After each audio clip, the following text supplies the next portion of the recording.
We got our first real big full-length show coming up in Commerce on Friday at the Drunken Mule Saloon. So that's going to be the next place you can see us play. So that's right downtown? Yes, ma'am. I'm going to want to ask you some more things about, you know, as you go down the road and recordings and stuff like that. But first of all, let's kind of get to know who you are in the band. Okay. And so our spokesman, at least this morning, most of the time, Adam Hall here. Tell us what your part is in the band. I am the lead vocalist and rhythm guitarist for the band. Okay. And you're also I do most of the lyrical composing for the band.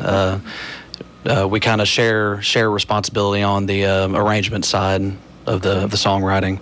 Okay, we're gonna get Ryan in on the conversation. Tell us what you do. I play drums and do my best to help a lot with the writing process of things. Whenever we got together, we were playing mostly covers, stuff like that, and we took the last end of the year into up to today to write a full-length album, and so we've really spent the last couple of months just hammering out tons and tons of songs, tons of ideas, and really like the direction we're going in at this point.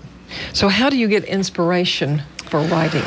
Well, for me, the most part is just what I'm feeling at the moment, whether or not I just got an argument with somebody, or I'm reminiscing on a good time or something like that. I just have the guitar, and whatever I'm feeling just kind of comes out. When I write with Ryan, it's usually he has an idea. It's like, hey, you know, these are the chords. This is the words I have now. What do you think of it? And then 30 minutes later, we have a finished song. Me and him just kind of burn through stuff like that. But what about as you learn something new in life, or some new concept comes to you that, hey, I didn't know that before. I didn't know how that worked before. And you guys are not very old. Oh, no. Tell me your ages. I'm 28. I'll be 27 in about a week. Okay. You guys have a lot to learn yet. Oh, yeah. That is definitely the last song I wrote. I really don't have a title for it yet, but it kind of came out of nowhere like that. I just kind of had an epiphany as I was writing it, like, who am I singing this about? Who is this about? And you know, just this idea of something that I don't even have, and you kind of make those realizations. You know, whether you do it in the middle of the song, you do it before the song, or you do it afterwards. You know, that stuff just kind of hits you when it hits you.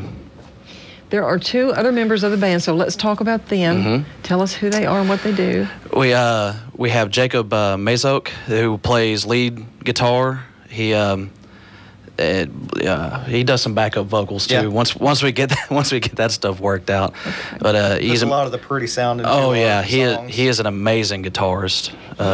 He never ceases to amaze me when we just get together and play. Well, I imagine he's quite versatile, but what kind of styles does he like? He's somewhere between rock and country. You know, those are where his roots are. Okay. And a lot of other people are in that same area too. So that's good. It connects. And who plays bass? Go ahead. Sal does. Salvador Castro, he's a good buddy of ours, actually. We've dated back to several years back. I know Adam's played in some bands with him. I've jammed around with him some. Different styles. Actually, I come from more of a southern metal style. A lot of stuff I've played. So me and him have played that kind of stuff together. And so whenever we got ready to put things together, we actually had a different basis whenever we got together, and the direction we were going, he wasn't able to fully really get with us, and he wasn't able to just he had a lot of things on his plate is basically what it boils down to, right? And we needed somebody to fill in for the Battle of the Bands, and Sal stepped up, and I'll play. Good. And we fell in love with the way he played, his performance. He meshed with us really well, mm-hmm. and it just felt right. And so we played a few more times together, and we actually pretty soon after the Battle of the Bands, we threw the option of him coming in as a additional guitarist for us, and it just worked its way out to where he wanted to play bass, and the other guy stepped down willingly, and we're still pretty good friends with him too. We don't get to see him as much because he's, like we said, he had some other stuff he was doing, but it really just worked out for the best for us, and the band chemistry all came together at that point. Oh yeah.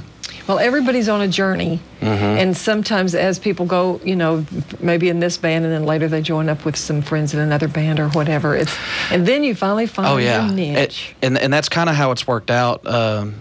Jacob was in a band with most of the guys from Tyler and the Tribe, another local band out of here.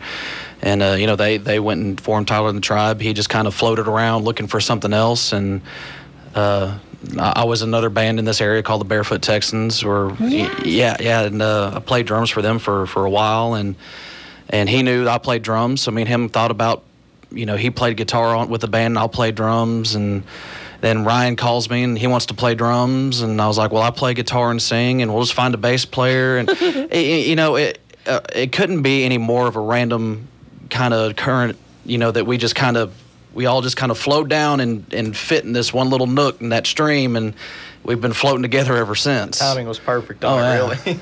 Okay. So are the other two band members approximately your same age?